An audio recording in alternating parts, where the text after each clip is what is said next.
के बैनर के तहत ये विरोध प्रदर्शन हो रहा था।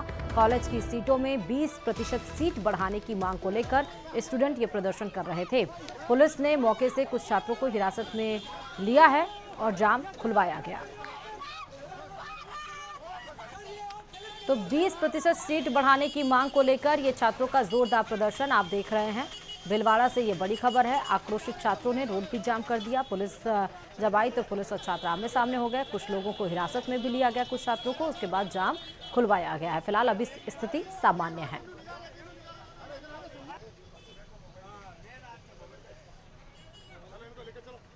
ज्यादा जानकारी के साथ संवाददाता राहुल इस खबर पर जुड़े हुए हैं। राहुल, छात्रों का प्रदर्शन किन मुद्दों पर किया गया और अभी स्थिति क्या है? जी बिल्कुल, देखिए कि लगातार जो छात्र हैं कॉलेज के बाहर प्रदर्शन करते हुए नजर आएंगे। एबीवीपी के छात्र हैं और लगातार अपनी मांगों को लेकर कॉलेज प्रशासन को बीते दिनों से अवगत करा रहे थे, पर कॉलेज प्रशासन उनकी बात नहीं सुन रहा था। इनकी मांग है कि जो कोटा है उसमें 20% सीट बढ़ाई जाए ताकि जो स्टूडेंट्स हैं उनको फायदा मिल सके और अधिक से अधिक स्टूडेंट इस कॉलेज में आके एडमिशन ले सके और शिक्षा प्राप्त कर सकें। पर कई दिनों से जो प्रशासन है, कॉलेज प्रशासन है, उनसे इनकी बातचीत चल रही थी, कोई परिणाम सामने नहीं आ रहा था। पर आज सुबह ये छात्र वहां पर पहुंचते हैं और विरोध प्रदर्शन करते हैं। विरोध प्रदर्शन इतना बढ़ जाता है कि जो शहर कोतवाल हैं गजेंद्र सिंह नारू का, उनको पुलिस बल के साथ वहां पर पहुंचना पड़ता है। लगातार पुलिस की समझाइश के बाद भी जब छात्र नहीं मानते हैं तो जो छात्र नेता हैं और पुलिस हैं वो आमने सामने हो जाते हैं। यही जो कुछ छात्र नेता हैं जैसे दिनेश गुर्जर और उनके साथी हैं, उनको पुलिस द्वारा डिटेन कर लिया गया है और थाने लाया गया है। पर छात्रों की एक ही मांग है, जो 20% कोटे की वो मांग कर रहे हैं बढ़ाने की सीटों में, वो जल्द बढ़ाया जाए, नहीं तो आने वाले समय में और भी आंदोलन होगा। जी ठीक है राहुल, बहुत शुक्रिया।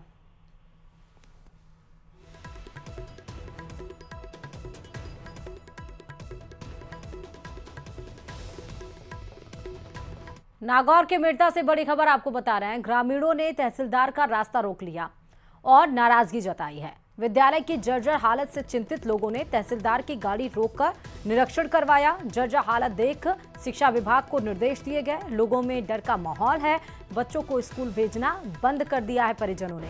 मेड़ता लाई ग्राम का विद्यालय भवन कभी भी हादसे का कारण बन सकता है। तस्वीरें आप देख सकते हैं। दीवारों के बीच गैप आ गया है जो चिंता का विषय बन गया है। ग्रामीणों ने नया विद्यालय भवन बनवाने की मांग रखी है। स्कूल भवन की दीवारों में बड़ी दरारें आई हैं। अंदर से बाहर की तरफ का पूरा नजारा दीवारों के जरिए देखा जा सकता है। पानी से गुजरकर बालिकाओं को शौचालय की तरफ जाना पड़ता है क्योंकि परिसर में पानी भी भरा हुआ है। दूसरी तस्वीर भी आप देखिए। 2 दिन पहले आदेश मिले थे, लेकिन उसके बाद भी जर्जर भवन में बच्चों को बिठाना बंद किया गया और बरामदे और स्कूल के अन्य कमरों में 2 क्लास के बच्चों को एक साथ बिठाने की यहां पर व्यवस्था की गई है।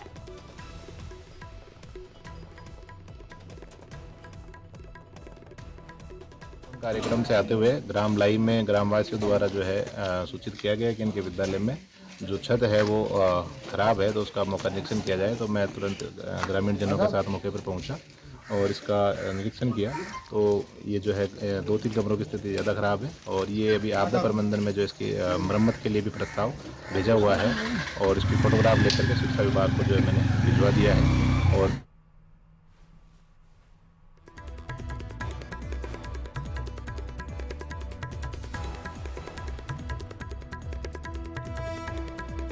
और बड़ी खबर आपको इस बीच बता रहे हैं। सलमान कांकाड़ी हिरण शिकार केस से बड़ी अपडेट सामने निकल कर आई है। सलमान खान की अपील पर हाईकोर्ट में सुनवाई हुई।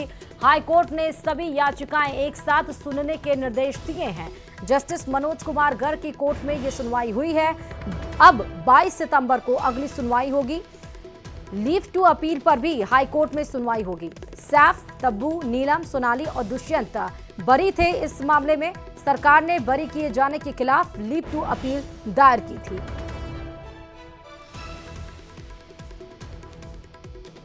तो लीव टू अपील पर भी हाई कोर्ट में सुनवाई होगी क्योंकि इसमें सैफ, तब्बू, नीलम और सोनाली और दुष्यंत ये सभी इसमें बरी थे, लेकिन अब सरकार ने उनके खिलाफ लीव टू अपील दायर कर दी है। 22 सितंबर को जो सुनवाई होगी इस मुद्दे पर भी सुनवाई कोर्ट करेगा।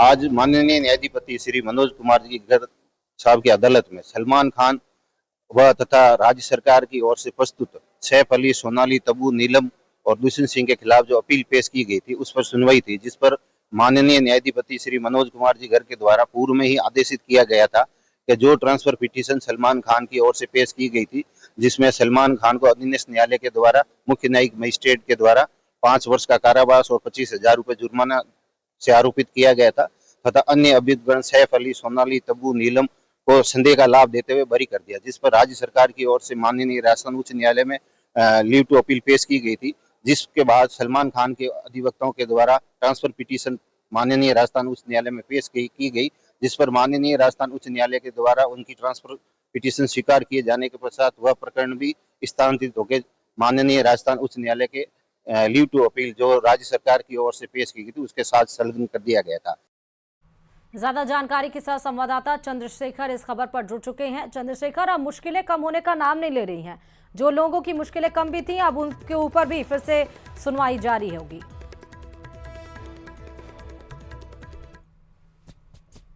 चंद्रशेखर, मेरी आवाज मिल रही है आपको? जी जी, देखिए अगर बात करें तो आज न केवल सलमान खान के लिए बल्कि जो सह अभियुक्त थे, जिसमें सैफ अली खान, सोनाली, नीलम, तब्बू और दुष्यंत सिंह, इनके लिए भी आज महत्वपूर्ण दिन था, क्योंकि जो सीजेएम कोर्ट ने अपने आदेश करके इनको बरी किया था, जो सह अभियुक्त थे उनको संदेह का लाभ देखते हुए बरी किया था, लेकिन सरकार ने जो है तत्कालीन समय जो है इनके खिलाफ अपील पेश नहीं की थी और चूंकि लंबा समय हो चुका था और अब सरकार जो है अपील में जाना चाहती है, तो वहां पर एक लीव टू अपील जो है कोर्ट में पेश की गई, जिस पर जो है सुनवाई आज लंबित थी। सलमान खान की जो सजा की अपील थी उस पर भी जो है सुनवाई लंबित थी। चूंकि कोर्ट ने पूर्व में ही जो सीजेएम कोर्ट को आदेश किया था कि तमाम जितने भी पेंडिंग अपील्स है उनकी क्रम संख्या जो है हाईकोर्ट में भेजे, अब आज जो है वो तमाम जो है मंगवाई गई है, तमाम अपीलें जो लंबित है उनकी जो क्रम संख्या हाईकोर्ट में मंगवाई गई है और अब इस मामले में जो है आगामी 22 सितंबर को सुनवाई होगी। तब जो है ये पता चलेगा कि आखिर जो सह अभियुक्त है उनको किस तरह की परेशानी बढ़ने वाली है। यदि कोर्ट ये परमिशन दे देता है तो उनके खिलाफ जो उनको जो बरी किया गया उसके खिलाफ सरकार की अपील जाएगी और उसके बाद कहीं ना कहीं उनकी मुसीबतें निश्चित तौर पर बढ़ती नजर आ रही है। जी ठीक है चंद्रशेखर, बहुत शुक्रिया।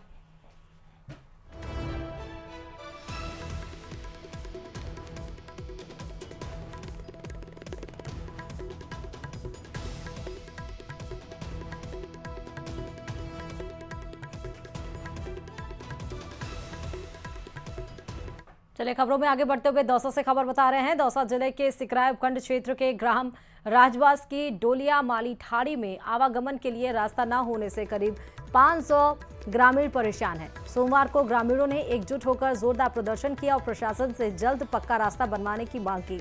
बता दें कि यहां बीमार व्यक्ति को हाथों पर उठाकर आधा किलोमीटर तक ले जाना पड़ता है, क्योंकि एम्बुलेंस या वाहन वहां तक नहीं पहुंच पाते। डिलीवरी जैसी आपात स्थिति में भी महिलाओं को उठाकर ले जाना पड़ता है, जिससे जान को खतरा रहता है। ग्रामीणों ने बताया कि कई बार अधिकारियों को ज्ञापन देने के बावजूद कोई कार्रवाई नहीं हुई। उन्होंने चेतावनी दी कि अगर जल्द समस्या का समाधान नहीं हुआ तो वे आंदोलन तेज कर उग्र प्रदर्शन करेंगे।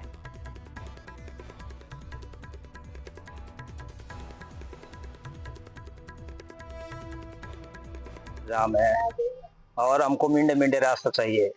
हमने कई बार बीओ साहब को तहसीलदार को दिया ज्ञापन, तहसीलदार ने 1-2 बार उसको भेजा था, एसडीएम उनको एसडीएम साहब ने वहाँ अगावली में कोई फांसी लगा के मर गया था, इसलिए वो आया नहीं और 2-4 दिन भेजा था पटवारी साहब को, वो खाना पूर्ति पूरी करके उनको मिल ही नहीं पाया। हमको रास्ता चाहिए, हमको गला बना कहीं परेशान है, हम बीमार हो जाओ तो हमारे एम्बुलेंस कत हो रहा है, बालक फटबकत हो रहा है, स्कूल चाला कैसे है, स्कूल कौन चाले, बालकन बना कैसे चालेगी। और चलिए बात सवाई माधोपुर से बड़ी खबर की। ग्रामीणों ने बंदेड़िया स्कूल पर तालाबंदी कर दी है। विद्यालय की जर्जर इमारत से बच्चों की जान पर खतरा मंडरा रहा है। छत और दीवारें दरक रही हैं। हर पल हादसे का यहां पर डर रहता है। गांव वालों ने कहा कि सुरक्षा से समझौता बिल्कुल भी नहीं करेंगे और अब तक प्रशासन मौन है। उस स्कूल की हालत को देखने के बावजूद भी शिक्षा विभाग और प्रशासन पर लापरवाही के गंभीर आरोप ग्रामीणों के द्वारा लगाए गए हैं। स्थानीय लोगों ने स्कूल मरम्मत की मांग को लेकर विरोध प्रदर्शन किया है। राजकीय प्राथमिक विद्यालय बंदेड़िया की ये तस्वीरें आप देख रहे हैं। 2020 से लगे हुए हैं, 2020 से बार बार ज्ञापन देते रहते हैं और ज्ञापन देते रहते हैं। लगभग हमारे पास 50-60 ज्ञापन हो गए, अखबार की कटिंग वगैरह, टीवी वगैरह की सारी, लेकिन कोई अधिकारी सुनता नहीं, कभी सुनवाई नहीं है। वो बोल के कि कराएंगे। क्या कुछ समस्या आ रही है इसमें? समस्या है, पूरी छत बिल्कुल पूरी तरह से जर्जर है, मतलब इस पे क्या परसे डली हुई है, पूरी टूटी हुई है, गार्डरेल लगा रखी है, बच्चों पे कभी भी गिर सकती है और पूरी स्कूल में पानी आता है। ऊपर मतलब पूरी दीवारें क्रैक हो रही है, छत पूरी टपक रही है और कई बार अधिकारियों को मतलब 4-5 साल से लगातार